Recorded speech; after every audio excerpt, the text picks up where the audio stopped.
Like I stated, this gun is already clear. We already know that. But I'm going to pop this mag in there because this thing right here don't give you a full grip. And when I'm talking about it, I want it to feel good in my hand. Well, as good as possible.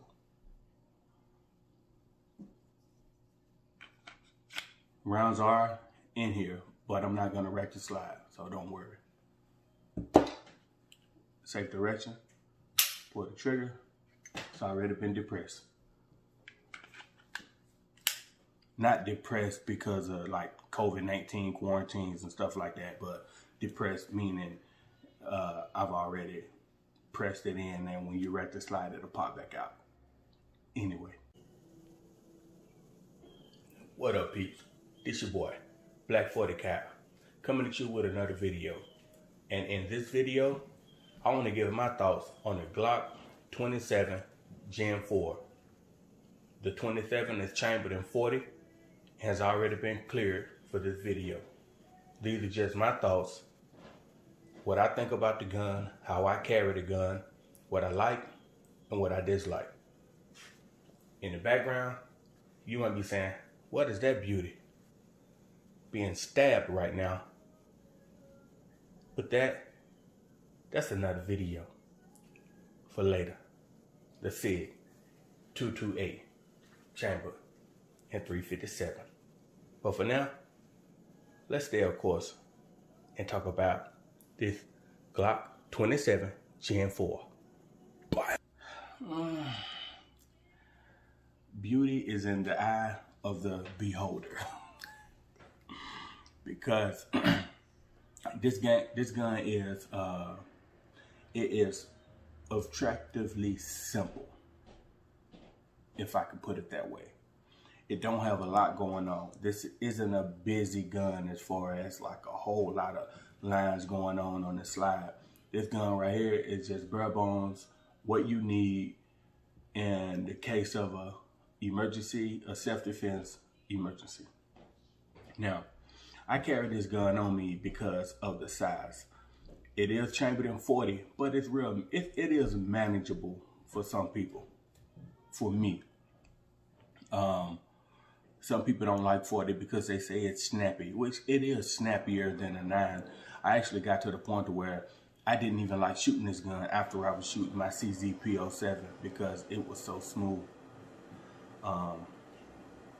But if you get a good hold on this gun, the 40, it isn't bad. You can get used to shooting anything.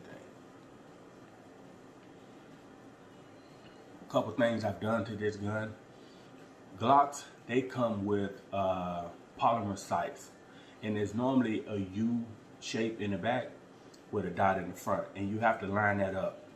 It's kind of tricky to get used to, but you can get used to it. Like I said, you can get used to whatever you have. You can get used to a janky trigger. You can get used to a smushy trigger. You can get used to a short reset, a long reset. As long as you shoot the gun that you have, you'll build up muscle memory and you'll learn the characteristics of that particular firearm. For this one, I had to learn how to hold it. The problem is, I got a CZ with a totally different grip angle. So when I pick this gun up, it don't point like I would like it to point. But like I said, I upgraded the sights. These are metal night sights. You can see right there, when you line that up, you got the 3-dot system. These things, they do glow. Probably not gonna get that too good, but they do glow. I've also upgraded this slide release lever.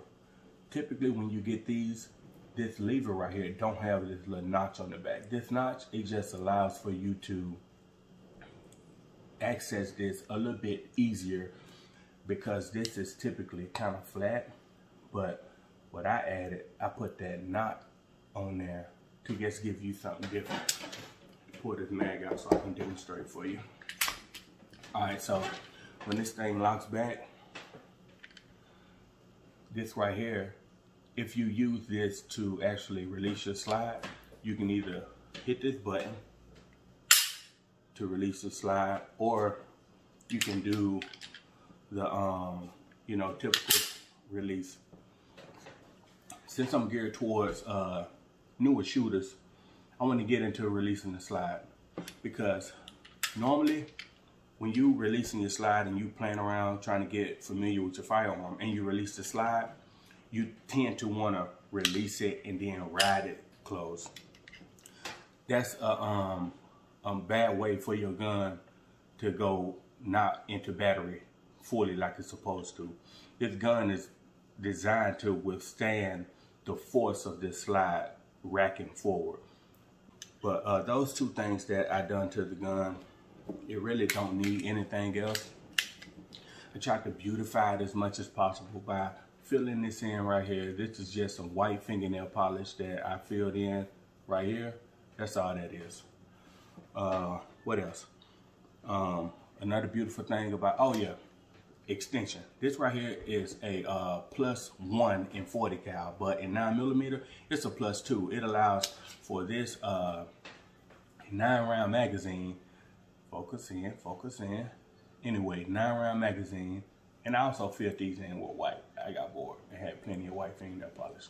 But it allows this 9-round to become a 10-round. So then you got 10 + 1 in this small effective 40 cal chambering, which isn't bad. So this extension right here adds 1 round to this magazine. This Pierce grip extension, it don't add anything. This is still the typical 9-round magazine, 9-round capacity, and it allows for you to get a grip on there too. To me, this Pierce grip extension feels better than this extension, but I use this extension because if you're gonna extend the magazine and add length to it, why not add ammo capacity to it too? It's just 1 round, but I typically use this one. And it also comes with the flush fit magazine. This is a 9-round magazine as well, without the extension. And this thing right here, it makes this gun very small and compact. Yeah, your pinky hangs off, but when you grip this thing and you know, you holding this thing and you holding it, locking it in, it's nice, it's manageable even with this. But you definitely need for your hands to be dry, not sweaty, or shooter fatigue when you're trying to grip this thing with this small magazine. Alright, next we have what I call my backup 15-round magazine. All Glocks, the Glock 27, the Glock 23, and the Glock something else that's in 40 cal, they all use the same magazines, which is a good thing. That's what a lot of people love about Glocks. It's like having an iPhone. You got the iPhone, you got the Apple Watch, you got the MacBook, you got the desktop. You got all those things that ties into one. With Glock, all their chamberings tie into one, except for the single stacks. But this is the backup magazine. Now, I was thinking about getting, they got a sleeve that you can put on here that will actually fill this in, but I don't have any problems shooting this like this when I go to the range. You just don't want to use this as a grip. You still want to keep your same 2-finger grip, and you can, you know, make a full fist, but you don't want to be trying to move this and manipulate it, trying to get extra grip on the gun using that. But that's how that looks. This is you know, it feels better because you can feel some more in your hand right here. But so what do I love about this? The size. The size of this gun I really like. It's chunky, you know, but I'm fine with that. It feels decent in my hands. I like the simplicity of it. The look grew on me. I didn't like this gun at first. I didn't even like Glock at first. I didn't want a Glock. Too many people had Glocks. all you hear about is Glock this, Glock that, Glock this, Glock that. I didn't even want to be a part of that conversation. So I stayed away from the Glocks purposely because I was so sick and tired of hearing about them. And then when you get a Glock, first thing they say is, when you get a Glock, you got to change the sights. Well, you don't have to change the sights. My Glock 19 that I had, I used those factory sights on that gun, and I had absolutely no issues at all. This right here was just because you get tired of looking at. That's one thing about the Glock. You will get tired of looking at this gun. That's why I believe people do so much to it. I mean, this is a boring gun. It's reliable for sure. You can bet on this gun. That's why police officers and some militaries and stuff like that. I'm not gonna get into that because I don't want to quote wrong, but definitely police officers and stuff like that. They use these because they're dependable. The trigger on these guns, it is always double and triple check your gun. You can never be too safe before you depress this trigger right here. But this trigger, I like it. It is a real tactile feel. The reset is not bad at all. It's not a lot of travel. Yeah, and I didn't slam it. I didn't let it slam because I'm not chambering around. I'm just trying to show you the reset. The trigger has this little safety thing. This gun don't come with a actual physical safety on it nowhere. This is a slide release and takedown lever, and mag release. But this trigger, it got this little piece in the middle, and you have to press this piece in because it's a tab in the bottom right there. When I press this, you'll see that tab disappear, and that what allows the trigger to fire. That's the only safety on here. So you can't halfway, like barely get your finger in there and pull this trigger with the tip of your finger. You actually got to put the meat of your finger on here so that you can actually press that safety lever. It also has drop safeties and stuff like that so that it don't fire. It's a safe gun. It's not my particular recommended gun for a new carrier, depending on how you want to carry. Meaning, if you plan on carrying appendix, something like this, I wouldn't want to recommend over Springfield XD, because with the Springfield XD, you're going to have the grip safety, so you can actually holster that gun and not press the grip safety. That would be my recommendation. Something like that, or something that's a single action, double action, or where you actually have a physical hammer. Here, let me show you this. Just for the sake of the video. All right. Gun is cleared. All right, so this gun right here actually has a hammer. So when you go to holster this gun, you can actually put your finger here, and this trigger isn't gonna pull, and regardless of how much pressure you put on it. So something like this would be my recommendation for a first-time carrier or any carrier, because when you go to holster this gun, you don't have to worry about shooting yourself nowhere, in your buttocks, in your thigh, your meat stick, none of that. You good, because you cannot pull this trigger as long as you're pressing down on this hammer here. But this may be too much for a first-time carrier because it is a bigger gun, and when you carry something that's bigger, it's a little bit bigger. It ain't much, but it's definitely bigger. And you can see with this down here,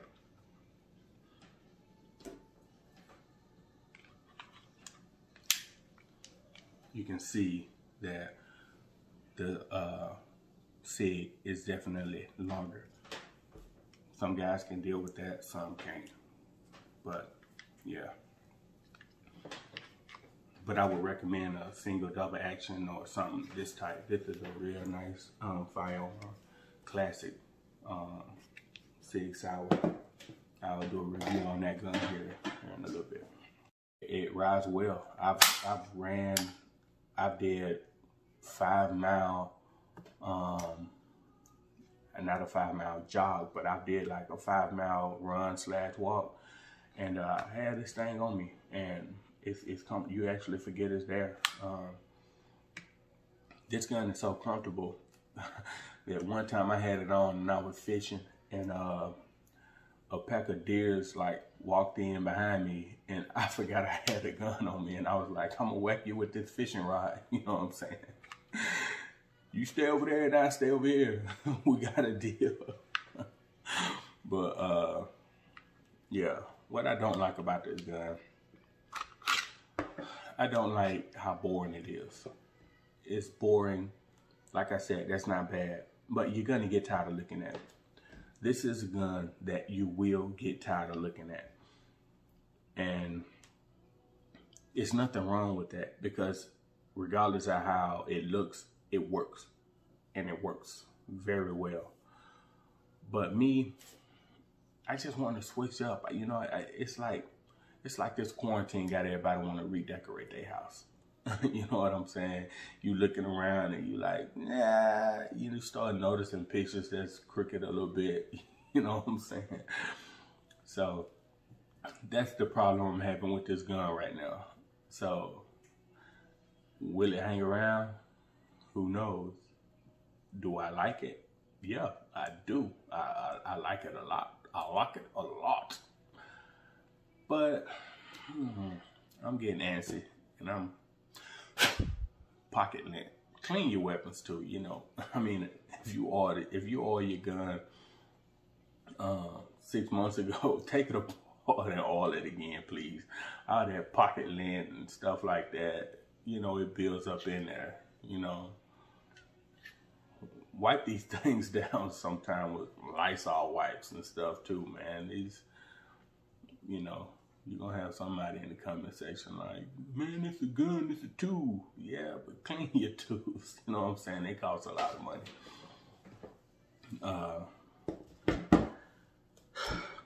It's thick, chunky. It's not the lightest, but it works. So if you're in the market for an everyday carry piece, I can recommend this gun. Do I recommend it appendix for a brand new carrier? With caution. You have to know how to holster this thing. You can't just be looking at these YouTube videos of these guys doing speed holstering and stuff like that. Please don't do that and end up hurting yourself, shooting yourself. That's a bad day. You know, if you have to reholster this thing and you're gonna get this gun as a new shooter, make sure that when you holster this gun, your shirt is out the way and nothing is in the inside of this holster that can snag this trigger and pull this trigger. My suggestion is, I definitely recommend carrying with one in the chamber on any gun. With that being the case, if you have to reholster this gun, there's never a hurry to reholster. Whether you're at the range or whether you're in a self-defense situation, you never have to hurry and holster. What you want to do is hurry and draw your weapon if you need to. Legally in defense of yourself or a family member or something like that. But holstering is never a race to holster. Don't look at those videos and be at home with a loaded gun, holstering and stuff like that. Unload this gun, start holstering and drawing your weapon so you can build up muscle memory and feel for aiming this gun so your aim will be consistent. Because when I first started, I would draw this gun and sometimes I would have good aim and sometimes I realized that I'll be pointing like this depending on how fast I'm trying to go. So you want to get consistent with it. Now I finally got to where I'm consistent. I don't do this and all of this no more. I ain't gonna tell you it's right or wrong, but I'm gonna say that this right here is what works with me. A thumbs forward grip. It works for me. So just get used to it. Unload your weapon, get in the mirror and draw your weapon. Snatch that shirt up, get it out the way, and draw that gun and get used to it. What else? I hope I'm not missing anything. but it's a good gun. Glock 27, it's a 40 cal. If you don't like 40, they got the same gun, a 9mm. It's a Glock 26. Check that one out also. They're exactly the same gun. Only different is the chambering. One is in 40, one is a 9mm. They both are excellent choices. I don't want to go without saying this. If you're going to reholster this gun as a new shooter, remove the holster from your belt and then put the gun in the holster. If you have to use this gun, you pull this gun out and then take and remove your holster and then reholster your firearm. Don't be trying to put this thing real quick. That's a bad idea, especially with rounds in this chamber. This gun has a very small chamber indicator, which you really can't see. What I do is I kind of look in that little crack right there and you can see the brass a little bit, but I always know that my gun is loaded. I know that it's always loaded regardless of anything. My gun is loaded.